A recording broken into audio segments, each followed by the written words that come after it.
அஜித் தன்னுடைய மனதில் உள்ள அத்தனை குமுறல்களையும் அத்தனை விஷயங்களையும் மிக நேரடியாக சொல்லியிருக்கிறார். மிக மிக நேரடியாக ஒவ்வொன்றா அதை வருஷப்படுத்தி பார்க்கறதுக்கு முன்னாடி அவர் முக்கியமான ஒரு விஷயம் பேசியிருக்கார். ரொம்ப ரொம்ப முக்கியமான ஒரு விஷயம் அது பெரும்பாலும் தமிழ்நாட்டில் இருக்கக்கூடிய செலிபிரிட்டிகள் மேலே வைக்கிற ஒரு பெரும் குற்றச்சாட்டு. அதை ரொம்ப முக்கியமாக பேசியிருக்காரு. சரி, அது என்னன்னு போகிறது முன்னாடி ஒரு சம்பவம். துணிவு படம் ஷூட்டிங் நடந்துகிட்டு இருக்கு, சென்னையில் நடக்குது. அதான் முக்கியமான ஒரு விஷயம். சென்னையில் நடந்துகிட்டு இருக்கும்பொழுது ஒரு ஷார்ட் பிரேக்கில் மஞ்சு வாரியரும் அஜித்தும் பேசிகிட்டு இருக்காங்க. மஞ்சு வாரியருக்கு இடையில ஃபோன் வருது. அவங்க போய் ஃபோன் அட்டன் பண்ணிட்டு வராங்க. இவர் பர்சனல் காலை அவங்க பேசிட்டு வராங்கன்னு அஜித் ரொம்ப கேஷுவலாக இருக்கார். அப்புறம் மஞ்சு வாரியர் மெதுவாக சார், ஃபோனில் நடிகை பாவனா தான் பேசுனாங்க, நீங்கள் இருக்கிறீங்கன்னு சொன்னோன்னே ரொம்ப மகிழ்ச்சி ஆகிடுச்சு, பேசலாமான்னு கேட்டாங்கன்னு பயங்கர ஆச்சரியமாகி போயிட்டு அஜித்துக்கு, ஓகே பாவனா எப்படி இருக்காங்க, நல்லா இருக்காங்களா, என்ன பண்ணுறாங்க, என்ன நடிச்சுக்கிட்டு இருக்காங்களா, முதல்ல எங்கே இருக்காங்க அப்படின்னா சென்னையில் தான் இருக்காங்க அப்படின்னு, ஃபோன் போடுங்க அப்படின்ட்டு ஃபோன் போட்டு, பாவனா நான் வண்டி அனுப்புகிறேன், இந்த இடத்துக்கு நீங்கள் ஸ்பாட்டுக்கு வந்துருங்க. அப்படி இல்லை சார் நானே வரேன் அப்படின்னு ஃபோனில் தான் பேசணும்னு ஆசைப்பட்டவங்க பாவனா அஜித் வர சொல்கிறார். குறிப்பாக 2 விஷயம். அசல் படத்தில் பாவனா கூட அஜித் நடிச்சிருப்பார். அதை தாண்டி பாவனாவுக்கு பர்சனலாக நடந்த ஒரு கசப்பான சம்பவம், இந்திய திரையுலகை, இந்திய மக்களையே அதிர்ச்சிக்குள்ளான அந்த சம்பவம். அதுலேருந்து மீண்டு வரத்துக்கே பாவனாவுக்கு ரொம்ப காலம் ஆயிடுச்சு. அப்போ பாவனாவுக்கு இருக்கிற ஒரே ஆறுதல், ஒரே நம்பிக்கை மஞ்சு வாரியர். அடிக்கடி பேசிகிட்டு இருப்பாங்க. இப்போ நான் துணிவு படத்தில் நடிச்சிட்டு இருக்கேன், இது பண்ணிட்டு இருக்கேன், சார் எப்படி இருக்காரு அவங்க கேட்டுட்டு இருப்பாங்க. இப்போ சென்னையில் தான் இருக்கிறேன்னு வந்தாச்சு, பாவனா வந்தாச்சு. இது என்கிட்ட பாவனா சொன்னது. இப்போ சில மாதங்களுக்கு முன்னாடி அவங்க நடிச்சு வெளியே வந்த படம், அந்த படப்பேர் மறந்துட்டு, அவங்க பிரதர் தான் அந்த படத்தை டைரக்ட் பண்ணியிருந்தாரு. இங்கே வலசரவாக்கத்தில் தான் அதனுடைய பெரும்பாலான ஷூட்டிங் எடுத்தாங்க. என்னன்னா அஜித் உட்காந்து, அஜித் பாவனா மஞ்சு வாரியர் 3 பேரும் ஒரு ரெஸ்டாரண்ட்ல உட்காந்து பேசிட்டு இருக்காங்க. பாவனா பேசுறது முழுக்க மலையாளத்தில், பதில் முழுக்க அஜித் கிட்ட இருந்து தமிழ்ல வந்துகிட்டே இருக்குது. மறுபடியும் மலையாளத்தில் பேசுறாங்க, தமிழ்ல வருது. ஒரு கட்டத்துக்கு அப்புறம் பாவனா தமிழ்ல பேச ஆரம்பிச்சுறாங்க. அந்த கான்வர்சேஷன் ரொம்ப முக்கியமான ஒரு விஷயம். அப்புறமா கேஷுவலா தமிழ்லேயே பேச ஆரம்பிச்சாங்க. தமிழ்லேயே ஆயிடுச்சு. சாப்பிட்டாங்க. அப்புறம் எப்படி இருக்கீங்க, ஏதா இருக்கீங்க, நல்ல மன வலிமையோடு இருங்க, சேர்ந்து படம் பண்ணுவோம், அதெல்லாம் சொல்லி அனுப்பிச்சிடறாரு. பாவனா என்னன்னா, நான் மலையாளத்தில் பேசுகிறேன், அவர் தமிழில் தான், மலையாளம் நல்லா தெரியும், தமிழில் தான் பேசிகிட்டு இருக்காரு. இதுதான் அஜித், இதுதான் அவருடைய குணம். எம்ஜிஆர் சொல்லுவாங்க, எம்ஜிஆர் மலையாளி எப்போ அரசியலில் அவர் புகழ்பெற்ற உடனே சொன்ன ஒரே விஷயம், தமிழன் கிடையாது எம்ஜிஆர், அசல் அக்மார்க் மலையாளி. அவர் என்னதான் இலங்கையில் பிறந்திருந்தா கூட ஒரு மலையாளியை கூட்டின்னு இப்படி உட்கார வச்சுட்டீங்களே அப்படின்னு கடுமையான விமர்சனம் பண்ணா கூட, எம்ஜிஆர் அவருடைய வீட்டில் கூட மலையாளத்தில் பேசியது இல்லைன்னு எம்ஜிஆருடன் பழகிய 2 பத்திரிகையாளர் என்கிட்ட நெருங்கி பழகின்னு சொன்னார். அவருடைய அண்ணன் பசங்கள்லாம் அச்சா அப்படின்னு கூடும்பொழுது கூட அவர் மலையாளத்தில் பேசுனது கிடையாது. அவர் தடவை அம்பிகா இன்டர்வியூ பண்ணும்போது கூட சொன்னாங்க, எம்ஜிஆர் பற்றி சொல்லும்பொழுது ஒரு வார்த்தை கூட மலையாளத்தில் பேச முடியாது. தன்னை மலையாளின் எந்த விதத்திலையும் அடையாளப்படுத்தி கொண்டதே கிடையாது. ஏனால் தன்னை இந்த அளவிற்கு இப்படி தன்னை ஒரு எதிர்பார்க்காத ஒரு உயரத்திற்கு, கடவுளுக்கு சமமாக என்னை உட்கார வச்சுக்கிறது இந்த தமிழ் மக்கள் தான். அதனால அவர் கடைசி நாள் வரைக்கும் தன்னை அப்படி காட்டிக்கிட்டு, உன்ன கேட்டா அவருடைய உறவினர்களே ரொம்ப கிட்ட சேர்த்ததே கிடையாதுங்க. எம்ஜிஆர் அவர் முதல்வராக இருந்தபோது, அதிகாரத்தில் இருந்தபோது சாமானிய மக்களுக்கு தான் அவர் பக்கத்தில் உட்கார வச்சுருக்கார், சாமானிய மக்களுக்கு தான் உதவி பண்ணியிருக்காரு. அவருடைய உறவினர்களை கூட பக்கத்தில் சேர்த்தது கிடையாது. ஏன்னா அஜித் கொடுத்துருக்கிற பேட்டியில் ரொம்ப முக்கியமான விஷயம், நான் பின்னாடி மீதியெல்லாம் கூட பேசுகிறேன். ரொம்ப எப்பெல்லாம் எனக்கு பிடிக்காதவங்க, எனக்கு ஆகாதவங்க என்னை பற்றி பேசும்பொழுதெல்லாம் என்னுடைய மொழியை எடுத்து பேச ஆரம்பிக்கிறாங்க. அது என்னன்னு சொல்லலை அவர். இதை தொடர்ச்சியாக அவங்க பண்ணிக்கிட்டு இருக்காங்க. அஜித்தோடைய அப்பா சுப்பிரமணியம் பாலக்காட்டை சேர்ந்தவர், அம்மா மோகினி சிந்தி.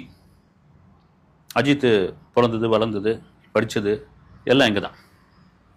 வீட்டில் ஒன்றா அவர் சிந்தியில் பேசினாரா, மலையாளத்தில் பேசினாரா, அதை தாண்டி அவரையும் மலையாளி, அஜித் தமிழன் கிடையாது, மலையாளி அப்படின்ற முத்திரை அஜித் வளர்ந்த பிறகு நிறைய இருந்துகிட்டே இருந்தது. வந்து பிரிண்ட் மீடியாலாம் கூட எழுதினாங்க. வந்து அதுதான் மனசு நொந்து சொல்ற ஒரு விஷயம். வந்து மனசு நொந்து சொல்ற ஒரு விஷயம் அதை தான் சொல்லியிருக்காரு.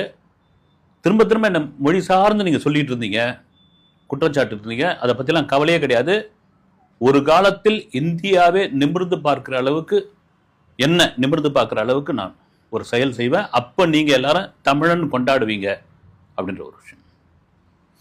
நீங்க அது அது அதுதான் சொல்றேன் நான். மற்ற மாநிலங்களை விடுங்க. வந்து தமிழ்நாட்டில் ஏன் அப்படின்னு, அஜித்துக்கு கோடான கோடி ரசிகர்கள் இருக்காங்க. வந்து அப்படி இருக்கும்பொழுது இது தொடர்ச்சியா இருந்துகிட்டே இருக்குது. வந்து நான் பத்திரிகையில் இருந்த காலத்தில் நேரடியாக எல்லாம் எழுதியிருக்காங்க. வந்து அப்ப எவ்வளோ உள்ள வந்து காயம் இருந்திருக்கு.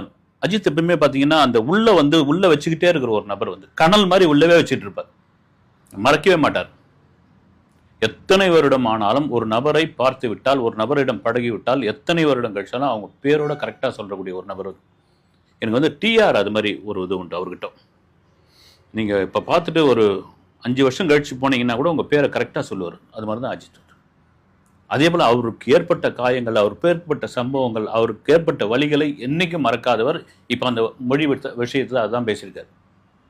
குறிப்பா ஒரு முக்கியமான ஒரு விஷயம் வந்து அவர் சொல்லியிருக்காரு, ஊடகங்கள் பத்தி சொல்லியிருக்காரு. ஏன்னா இப்ப கரூர் சம்பவத்துக்குள்ளே வருமே, கரூர் சம்பவத்திற்கு தனிநபர் ஒருத்தர் மீது வந்து நீங்க வந்து பழி சொல்லாதீங்க, இதுக்கு எல்லாமே பொறுப்பு அப்படின்னு நான் சொன்னதை விஜய்க்கு எதிராக சொன்னதாக ஒரு திருச்சி ஒரு விஷயத்தை பேசுறீங்க. விஜய்க்கு எதிராக அஜித் வந்து கருத்து சொல்லிட்டாரு. நீங்க தவறா புரிஞ்சுக்கிட்டீங்களா, வேற மாதிரி என்ன நான் சொன்னதை வந்து இது பண்ணிக்கிட்டீங்களா, இல்ல என் மேல உள்ள காண்டுல சொல்லிக்கிட்டா? ஒரு காலம் நான் விஜயை வந்து தவறாக நினைத்ததில்லை. விஜயை வந்து நான் என்னைக்கும் வந்து எதிரியாக பார்த்ததில்லை. நான் கூட ஒரு வீடியோ, போன வீடியோல கூட சொல்லியிருந்தேன். வந்து எங்க ஒரே ஒரு படத்துல நடிச்சிருந்தாங்க.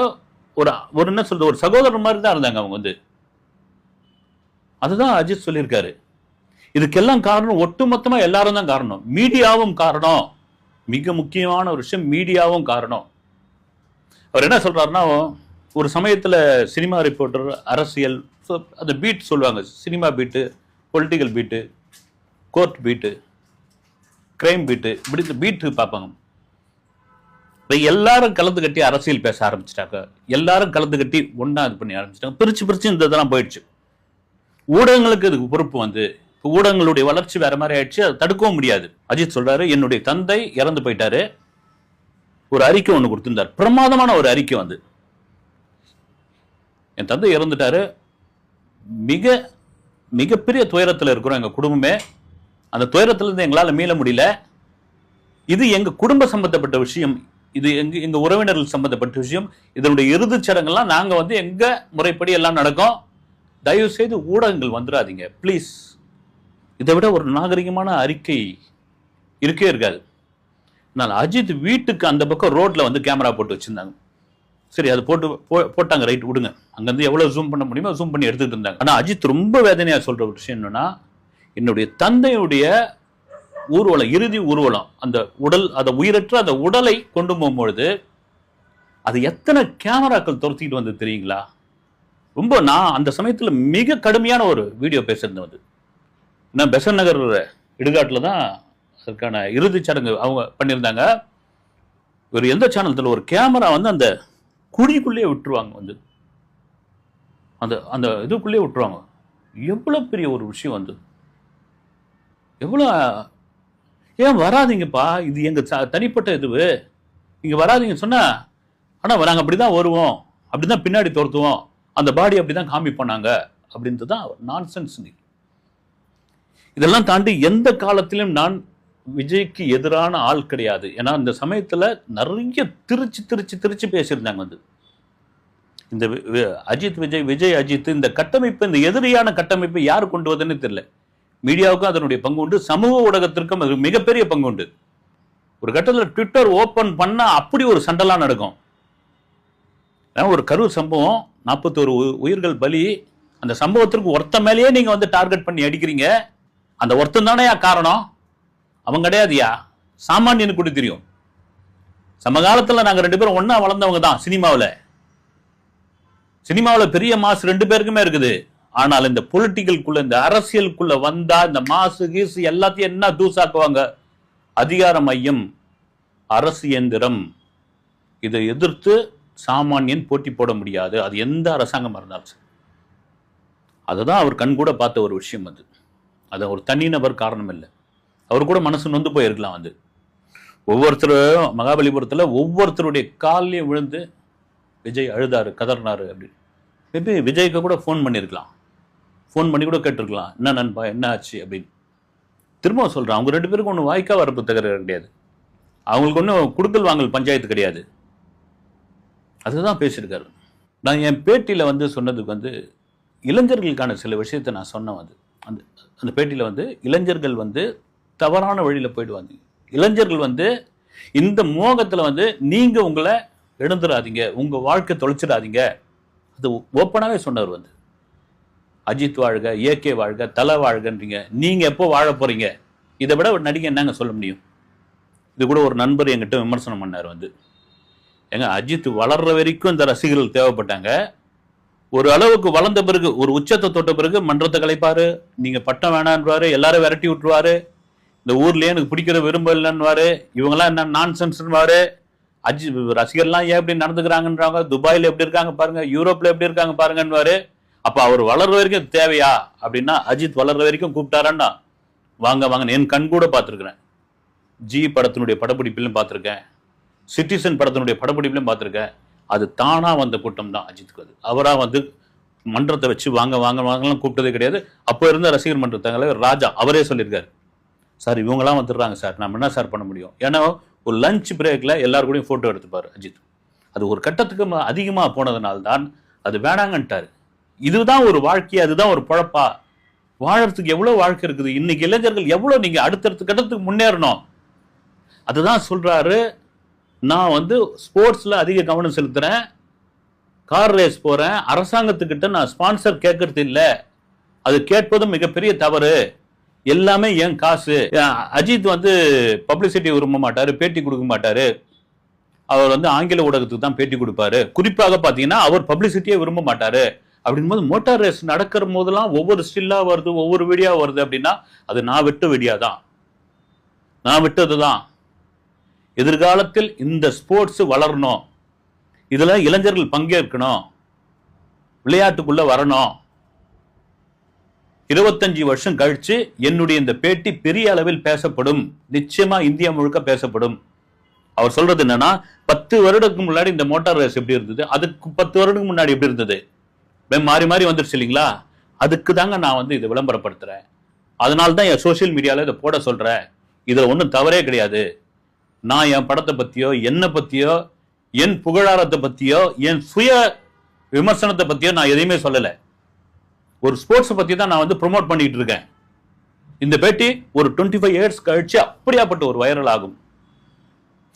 இது கூட ஒரு காரணமா இருக்கலாம். ஏறக்குறைய நேரடியாக விஜய்க்கு அஜித் சப்போர்ட் பண்றாரா அப்படின்னா இருக்கலாமே. ஏன்னா ஏன் நம்மள மாதிரி ஒரு நடிகை அரசியலுக்குள்ள வந்திருக்காரு, ஆளாளுக்கு இந்த போர்டு போடுறாங்களே, அரசியல் பின்புலம் எதுவுமே கிடையாது, சாதாரணமா ஒரு மாசம் வச்சு வளர்ந்த ஒரு நபர் தான். எம்ஜிஆர் அப்படிதான் வளர்ந்தாரு, தெலுங்குல என்டிஆர் அப்படிதான் வளர்ந்தாரு. இப்படி போட்டு போடுறாங்களே, ஒரு ஆள் ஒத்த ஆள் சப்போர்ட்டுக்கு யாருமே இல்லையே, நாம குரல் கொடுப்போம். நிச்சயமா இருக்கலாம். அஜித்திற்கும் ஒரு காயம் இருக்கிறது. இப்போ கூட ஒருத்தர் சோசியல் மீடியாவில் எழுதியிருக்காரு, திமுகவை அஜித் எதிர்க்கிறாரு அப்படின்னு. அது எதிர்க்கிறதா தான் நேரடியாகவே சொல்லிடுவார். நான் சொல்ல நேரடியாக சொல்லிடுவார். இந்த சம்பவத்தை எழுதியிருக்காரு அவர். அந்த ஒரு பாராட்டு விழா நடந்தப்போ, அப்போ கலைஞர் கருணாநிதி அவர்கள் முதல்வராக இருந்தப்போ எல்லாரும் ஆஜராகணும் அப்படின் பொழுது, அப்போ அஜித் எந்த ஃபங்க்ஷன்லையும் கலந்துக்கிறது இல்லை, ஏறக்குறைய அவர் மிரட்டி கொண்டு வந்து உட்கார வச்சாங்க. அப்போ ஓப்பனாகவே சொன்னார், ஐயா நான் மிரட்டி கூட்டு வந்தாங்க ஐயா அப்படின்னாரு. ரஜினி எழுந்து கை தட்டினாரு. அது நீங்கள் சிஎம் அவமானப்படுத்திட்டீங்க அப்போ அப்படின்னு சொல்லி அஜித்துக்கு பல ப்ராப்ளம்லாம் உண்டாச்சு. அதை மனசுல வஞ்சமா வச்சுட்டு இதை சொல்றாரா அப்படின்னா அது நேரடியாகவே சொல்லிடுவார். இல்லை அதுவும் ஒரு காரணமாகவும் இருக்கலாம். அதையெல்லாம் தாண்டி ஒரு தெளிவான பேட்டி.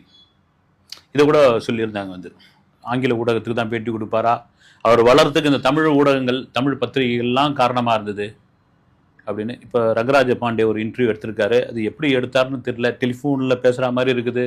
அப்புறம் ஏற்கனவே எடுத்த ஆங்கில பேட்டியுடைய குரல் பதிவு மாதிரி இருக்குது. கேள்வி அவரே சொல்கிறாரு, பதிலையும் அவரே சொல்கிறாரு. ஓகே, அது அஜித்தோட